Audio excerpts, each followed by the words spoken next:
Today I'm going to show you how to make a delicious fresh tropical acai smoothie using our liquid shelf-stable organic acai.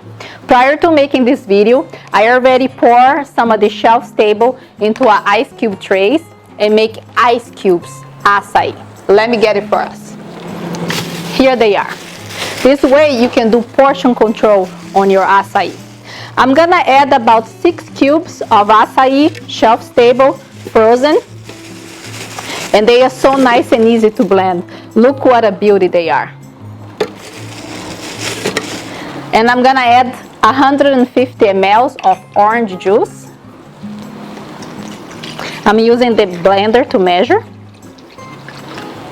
I'm going to add some fresh mint leaves to my smoothie. This is gonna give you a nice refreshing taste.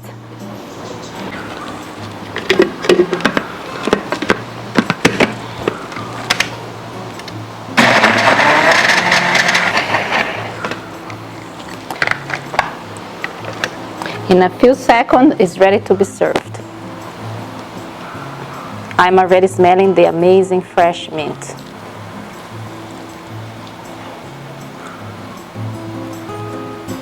My favorite part now is to taste. Saúde! Cheers!